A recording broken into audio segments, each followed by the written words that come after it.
అర్హులైన లబ్ధిదారులకి పథకాలు అందిస్తామని మంత్రి పొన్నం ప్రభాకర్ అన్నారు. సిద్దిపేట జిల్లా హుస్నాబాద్ పట్టణంలోని ప్రజాపాలన వార్డు సభలో పాల్గొన్నారు. ఈ సందర్భంగా మాట్లాడుతూ హుస్నాబాద్ నియోజకవర్గానికి మొదటి దశలో 3500 ఇంద్రమ్మ ఇళ్లు మంజూరు అయినట్టు తెలిపారు. జనాభా ప్రాతిపదికన ప్రకారం అన్ని గ్రామాల్లో లబ్ధిదారులకు ఇంద్రమ్మ ఇళ్లు అందిస్తామన్నారు.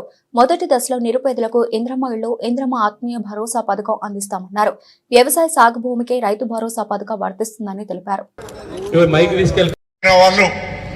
తప్పిపోతే దయచేసి ప్రభుత్వ అధికారి దృష్టికి కానీ లేదా ఎన్నికల వరకే రాజకీయాలు కాబట్టి ఎన్నికల తర్వాత శాసనసభ్యుడిగా నా దృష్టికి తెచ్చిన ఈ చెప్పిన అంశాలన్నింటికి సంబంధించి పరిష్కారం చేసే బాధ్యత, దానికి సంబంధించి అటువంటి అర్హులైన వాళ్ళందరికీ ఆ పథకాన్ని ఇప్పించే బాధ్యత నాది, ఈ ప్రభుత్వంది.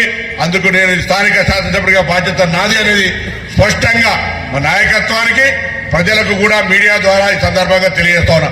దయచేసి ఆందోళన అవసరం లే, నిలదీశాలు గొడవడే అవసరం లే. ఎవరైనా నేనేమంటున్నా, రాజకీయ పార్టీకి ఒకవేళ నాకు చెప్పడం ఇబ్బంది అయితే అధికారికి చెప్పండి. నేను అధికారులను కోరుతా ఉన్నా, ఎవరు పార్టీకి సంబంధం లే, వాళ్లకు న్యాయంగా ఇది కావాలని అడుగుతా ఉన్నారు, అర్హత ఉన్నదంటే కాగితం తీసుకొని దాన్ని పరిశీలించండి. నేను మంత్రిగా ఒకరికి రేషన్ కార్డు ఇవ్వడమో లేదా ఇందిరమ్మలు ఇవ్వడమో అంటూ ఉండదు. నేను ఎవరికి రేషన్ కార్డు ఆపడమో ఇందిరమ్మలు ఆపడమో కూడా ఉండదు. న్యాయపరంగా ప్రజల ముందర లిస్టు పెట్టి అర్హత గల వాళ్ళందరికీ ఇచ్చే కార్యక్రమం చేస్తా. కొద్దిగా సంఖ్య ఎక్కువైతే కావచ్చు, సంఖ్య ఎక్కువ శాంక్షన్ తీసుకొచ్చే ప్రయత్నం చేస్తా.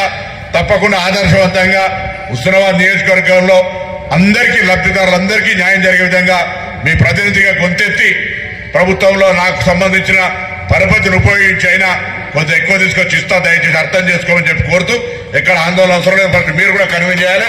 మీరు కూడా కన్విన్స్ చేస్తే, మీరు ఫస్ట్ కన్విన్స్ కాకపోతే ఎక్కడన్నా మీకు నోటీస్ వస్తే మీరు నా నోటీస్కి తెచ్చినాక నేనేం చెప్తా అంటే, ఎప్పుడు కానీ సమాజంలో ఓల్డ్ సిస్టంలో సామధాన భేద దండ ముందు చెప్పండి.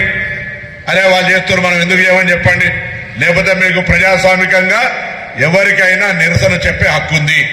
నేను నా దృష్టికి రాకుండానే చెప్పకుండానే ఎవరైనా నిరసన చేస్తే కూడా వాళ్ళకి హక్కున్నది. కానీ నేనేమంటాను, నేనంతా కూడా ప్రజాస్వామికంగా ఉండాలనుకుంటున్నాను. కాబట్టి ఎవరైనా ఏదైనా ప్రజల సమస్య ఉంటే, సామాన్యుడు కావచ్చు, రాజకీయాలకు సంబంధం లేకపోయినా మహిళా సంఘాలు కావచ్చు, యువజన సంఘాలు కావచ్చు, కుల సంఘాలు కావచ్చు, ఎవరైనా నా దృష్టికి తెస్తే దాన్ని తప్పకుండా నా దగ్గరకు వచ్చిన కాగితం వృధాగా పోదు.